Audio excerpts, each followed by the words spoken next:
Yan bitaw niya mo gyud nga nga pagbati niya.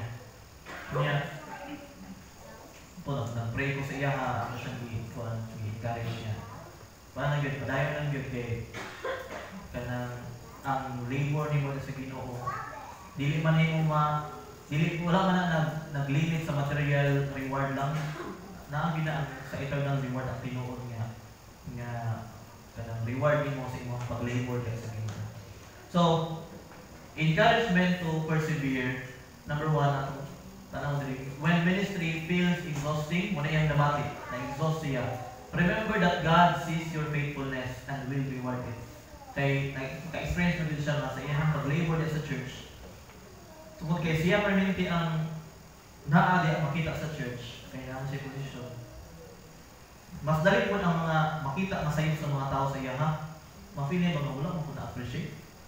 Muna na-exhaust siya, but remember that God sees your faithfulness. Wala man ta nag-serve kang God, di ba? Tama? Wala man ta nag-serve kang sa mga tao, but nag-serve ka kang God. And nindot ana, God will reward us sa atong faithfulness. Ikaduha, when prayer seem unanswered. Kaya naman siya mga prayer ni daw na wala pa na-answer. Trust that God is never late and His promises never fails. So, wiligid siya ma-late sa iyang mga promise. Naagyo ang iya, naagyo siya perfect timing sa tanan. And then, next, when opposition arises, kay naamang gitna. Nung sa-asa ka ng church, nung simba, sa-asa ka ng lugar na loob, naagyo yung opposition. Stand firm, knowing that God fights for those who remain steadfast. No, naagyo na opposition, naagyo yung mga basher, nagkapay yung vlogger gano'n, di ba? Naghahan ng vlogger, magkadagang ng basher. Mga safe ako na sa Christian life. Magkadagang ko na yung basher. Magka-mature ka din sa Ginoo, magkadagang yung basher. Pero padayon lang sa Ginoo. Kaya ang Ginoo na yung muaway na para sa inyo ha. Ikaw, pabilin nyo ng humble permanently. Number 4, when discouragement creeps in, find strength in God's Word and surround yourself with fellow believers who uplift and encourage. Kung saan sa mga pinatong mabuhat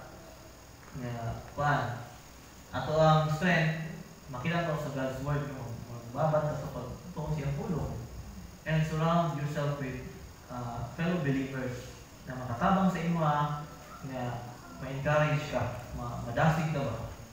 And our last point this morning is the certainty of the reward. Sa atong third point, your work will be rewarded. No? Same verse again sa verse 7. But as for you, be strong and do not give up, for your work will be rewarded. No? Imong faithfulness, ang imong labor in the Lord will be rewarded. Sa ato ang text, makapangutan na ba? Kung saan ang nadawat ni Asa na reward, ni King Asa, kung saan nadawat niya na reward, siya ang pagka-faithful, siya ang gibuhat ng mga kaning reform, mga reform sila religious niya pag-worship. So sa verse 15 sa same chapter, atong mabasa diha nga Asa was rewarded with rest from all his enemies. Ingon diri sa verse 15, Judah rejoiced above the oak because they had sworn it wholeheartedly. They sought God eagerly, and He was found by them. Dito na sila doon sa Ginoo. So the Lord gave them rest on every side. Kung kaling every side, rest on every side, it signifies peace in the kingdom. No, si Asa naka-experience siya not just a break from war, but a period of divine security and stability. Kung na-peace, wala silang i-atake sa mga kaaway. Tungkol kay, ang Ginoo naman ni-away para sa ilaha. Ang Ginoo na yung para sa ilaha. And then, kauban ni Ana, naapoy divine security, kay nandoon naman sila sa Ginoo. No? Namalik na sila tanan sa Ginoo. Wala na sila nagadood sa mga paganong ng mga idols, no? Mga pagan gods. Muna niyang, kaniya, pabor lang ni sa Ginoo sa sila materially. Wala pa yabot ang buwan ni kasong eternal rewards nilang madawatan. Additionally, Asa was blessed with long and prosperous reign for 41 years. No, 41 years siya nahimong kanang king sa Judah. No, taas na nga panahon ba nga nag-serve siya. Grabe ang pabor nga gihatag sa iya sa Ginoo. And the next, his obedience in removing idolatry, muna yung ipangbuhat, and renewing the altar of the Lord resulted in divine favor, military victories, and enduring peace. O sa kalibutan, asya mga nadawatan ng mga pabor gikan sa Ginoo. Tungkol sa iyang faithfulness ang iyang gibuhat, pagtanggal niya itong mga idols, no, itong mga ipang kulit nila ng mga idols. And then, renewing the altar of the Lord. Kaning altar, dili na siya kanang altar na to karon, kanang ginabuhat sa uban ba kanang naay suga, naay rebulto, naay bulak. Kung imong i-search kung sa ang altar in the Bible, lahi ang forma silang altar, lahi ang purpose. Ang altar sa ilaha, kanang gipasabot nila diri, kuan siya kanang gipile siya nga bato ba? Gipile nga bato, dako na siya. Tapos, ang ilahang mga dalang na offering, kanang mga karnero, dito nila ibutang, tapos dito na sumugod. Muna ang ilang altar, lahi sa atong altar karon. Mo niyang pasabot na gi-renew niya ang altar, kang ilang himo nga altar or mga shrine para man sa mga pagano na pagbungkag mo nila, ipangalis nila ang altar para sa Ginoo. And it resulted in divine favor, military victories, and enduring peace. So unsay message ana sa ato karon? Kung gina di ba na timeless message ani. Ang katong same nga God ni King Asa is the same God nato karon that is still at work today. Amen. Mo agree mo? Ang Ginoo nakakita sa atong tanan nga efforts. No tanan nga efforts madako man or gamay para sa Ginoo. Nakita siya sa atong mga struggles diha sa atong pagpangalagad sa Ginoo. Ato ang mga sacrifices. Ang dagantag mga gihimo nga mga sacrifices para sa Ginoo. Ang uban nag-sacrifice sa ilahang financial. Ang uban nag-sacrifice sa ilahang mga panahon, no time. Ang uban nag-sacrifice sa ilahang ability, silang skill, ipagamit para sa Ginoo. Kalatanan, nakita ang Ginoo ana. And naga-assure siya sa atoa that serving Him is never in vain. Kanang imong sige pagsimba kada Domingo, nakita ang Ginoo ana. Kanang imong pagsayo, pag-aning simbahan, nakita ang Ginoo ana. Ang imong pag-attend og midweek prayer meeting, nakita ang Ginoo ana. Ang imong pag-ubad niya sa atong outreach, nakita ang Ginoo ana. Pag-apil mo sa choir, nakita ko ng Ginoo ana. Ang tawag na ko ana kay you are investing for eternal rewards. First time ko nakanuog anang investing for eternal rewards katong way back 2014. Nag-apil mini pastoraki o kanang American Himaya teams as kanang interpreter sa mga Americans. Dito may i-assign sa Barangay Bilay sa Butuan. Tawag sa mga team kay medical team. Pero dili ko naliglabot sa medical, ipauban na ko kay para ay kauban ko si Pastor Rocky. First time man to niya, ako kadaghan ako naka-appeal. Pero dili mi kanang hawon mag-English siya, kanang binisaya ako sa English. Ang nabi binisaya English. So, pag kato nga time, ang dala na akong mabag kanang hinulman na to, pero gihatag na sa ako tapos naguba na ba sa inyo ang kapil ng imay, naguba na, nagisi na. Strap dili, tapos maguba ng zipper. Mungkila yung baga to. One day, anak ko among team leader, si Tyler Tilson. Pulis na siya karon sa Amerika. Ano siya na, come with me sa city, kay mag-withdraw ta. Umanin ko mag-withdraw ko. Yan ako paliton sa mall. Tapos, ito na, kami. Tapos, yan ito may kanang outdoor shop. No, kanang outdoor shop. Bligyan sa mga equipment. Kanang outdoor equipment. Kanang gamit sa mga pang-hiking, mga pang-camping. Tapos, yan kung gipakunta na, kuan, tabangin kong pili o bag, empay o bag, ano siya. Pili di ako sa'yo ka para sa imong mga ito. Ako pili. Yan. Parang brand na ito kay Habagat, Habagat. Tapos, mo to, paggawas na mo, tindahan, yan ay ito mo sa ubaw, imuhan eh. Nakulang, na siya kumulang. Nakutala ko siya, ano kitagaan mo ni imuhan eh? Abi na, imuhan eh. Kina, may bag po. Pwede pa man ito. Wala di ko na-expect, kitagaan na yung yung bag. Nakutala ko sa iya, ano siya nga, muna yung kubag. Kaya nakita, aside sa nakita na ako yung mga bag, hindi mo mo ni nagka-support ko missionaries, ano siya. Muna mo ginayang ministry, nagka-support ko missionaries, and then ang last niya giniwan, I am investing for eternal rewards by helping missionaries. Ito ko first time, ito ko lang, natin mo na ni. Ang pagtabang ganun sa mga missionaries, nag-invest ko siya ng mga eternal rewards. Muna nindot yung investment, o dili ang investment sa scam. So, muna yung way of investing for eternal rewards. Ikaw, isa imong pwede himuon nga way. Kung daghang ta pwede himuon nga way to invest for eternal rewards. Pwede ka matabang sa church, matabang ka sa ministry, dili lang financially, imong present siya, imong kinabuhi, imong mga abilities. Tanan nakita ang Ginoo na o naadjud kay anihon pagabot sa panahon. Dili man immediate ang ato ang pagdawat ana ng mga rewards. Pero ang Ginoo muhatag yun sigurado sa inyo.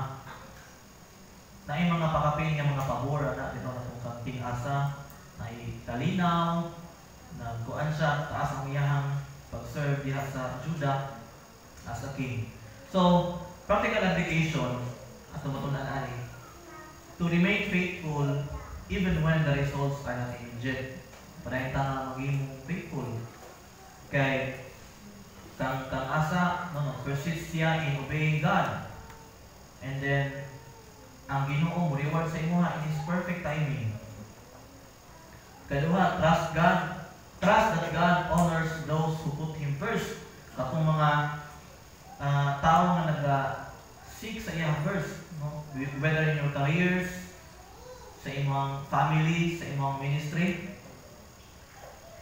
Kung atong i-prioritize si God, God will honor us. Naiuban mo yung ay napag-apil ana. Wala mo kayo makuha ana. May pag magkuhan ka. May pag manuri ka tinda. May pag magtrabaho ka. May pag mag-overtime ka. Kaya wala kay makuha ana yung simba. Pero sa tinuod, no, dili yun ka gansi sa imong pagsimba. Dili yun ka magansi sa imong mga paghahalo sa Ginoo. Okay? Nagsaan mo siya, namuhatan siya reward sa imong dili man na siya kuan kanang sohol programa man na sa Ginoo nga makatabang sa ato ang mas mudasig pataba, makahatag sa ato ang kanang kadasig nga ay na-acknowledge na illegal ato ang mga effort para sa iya. Sunod, seek spiritual rewards over temporary success. Mga butang ba nga naay spiritual value, mo na ato ang fokusan. Mga butang nga naay spiritual rewards, mga butang nga naay spiritual value over temporary success. So, may mga temporary success nga necessary sa itong pagkinabot sa kalibutan. Pero, dili na itong pinaka-priority yun. Ang pinaka-priority yun na ito, ang kanang spiritual rewards. Imuhang ipakita yun ang mga butang. Imuhang na ba, kung saan ang mga butang ang na-spiritual value ang pili na ko himuon para sa Ginoo. Number 4, encourage others in their spiritual journey. So, kang King Asa na i-encourager niya, no, si Prophet Azariah, siya ang himo nga pamaagi sa Ginoo to encourage King Asa.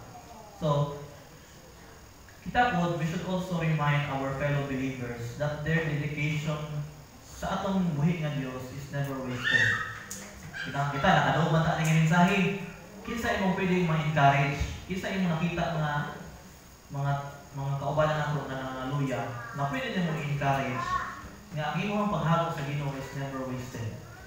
Makita ka ng mga tao kay usa na sa ato ang mensahe karon whole month no reward. Ato ipahibalo sa ilang ay pagundang kay ang imong kahako dili na masayang. Wala ka nagansi sa imong pagpangalalay sa Ginoo. So last, and the faithful service to God is not always easy, but it is always worth it. Amen? Always worth it nila. ang pagpili una sa Ginoo is always worth it. Katong kung kita na diri morning message atong usa sa mga message atong sikat karon nga Christian movie katong The Forge. So, God is always worth it. Muna yung isulti dito sa movie. So, sa times sa mga discouragement, when we feel like giving up, we must always remember na God sees our efforts, atong struggles, kung niya nag-promise siya o reward para sa tuwa. If we remain steadfast, if we persevere sa Ginoo. So, yun ang atong verse kay na, atong balikon, be strong, do not give up, and trust that your labor in the Lord is never in vain. So, mga isuna ko diyan ang Kristo, akong pagdasig sa tuwa nga, stay faithful diyan sa Ginoo. Keep serving the Lord in any way you can. Kaya lahat man mga gift, lahat mga ability. So keep serving Him sa kung sa imong maangayan, imong maarangan. So, and look forward to the eternal reward that God has prepared for those who love Him, for those who are faithful to Him. Kaya kung dili ka maningkamot sa Ginoo, mag-give up ka, dili ka mahimong strong sa Ginoo, you are wasting the chance nga maka-invest ka og eternal rewards. No, nagasayang ka sa chance nga maka-invest ka og eternal rewards. So as we end this sermon, ako yung tapuson with a quote. Ano ba ito? Ay, nakuha. Pero imon din ang last quote, God does not reward success. He rewards faithfulness. Imong faithfulness ang iyang reward. Magtilog ta, mag-ampo ta. Father in heaven, Lord, ang inaday, ginapasalamatan sa iyong pagkamayo sa mga ginabuhi. Ginoo, salamat sa iyong mensahe ka mong namuntag, nagapahinundog ka na Ginoo to be strong and do not give up, to always persevere. And ikaw nagasaad Ginoo that our labor in the Lord is never in vain, it's never wasted. No, tabangin mi kanunay nga sa mong mga paghamo diya sa imong Lord, maga-sustain ka sa mga kanang busog Ginoo. May mo steadfast mo amo gyud barugan amo ang pagtuo, amo ang pag-ampo Ginoo nga padayon mo ka nga maghatag sa mga perseverance, Lord. Tungod kay ang kinabuhi karon ang kalibutan naga-pressure sa amo ato to compromise. But Lord, among pagpangayo sa imong tamang Ginoo nga taliwala sa mga challenges sa kinabuhi, among ginapangayo sa imong Ginoo nga tagay ka ng perseverance, Lord. O Ginoo, ang mensahe maghahatag sa mga kanang motivation, encouragement. Dili man among apas Ginoo, pero makahatag din sa mga kadasig, Lord, nga mag-effort diha sa imo. Kung naay amo ang mga pag-effort nga bare minimum lang Ginoo, paimdon mi Ginoo nga amo ihatag ang among pinaka the best tungod kay ikaw naga-desire sa imong tao, sa imong mga tao Ginoo nga mo excel diha sa tanang butang. Lord, salamat Ginoo sa mga kaanakan nga naa karon Ginoo, nagakauban namo sa pagsimba. Kung mag-bless kanila Ginoo ang pag-ampo, magapanalangin ka sa ilang spiritual life, sa ilang physically, kung mag-bless sa ilang mentally and emotionally Ginoo. Ikaw maghimo ka namo Ginoo nga mahimong asin ug suga sa community. Ang mga kaanakan nimo diri sa MCCSB Ginoo, himo nimo nga panalangin ngadto sa uban. And Father, ang tanan nga mga pagdaig, mga pasalamat, ang kaning tanan Ginoo ang gina-offer lang diha kanimo Ginoo. Tungod kay ikaw lang gid ang aming aning tanan. All of this, Lord, we pray in the name of Jesus Christ, our Lord and Savior. Amen.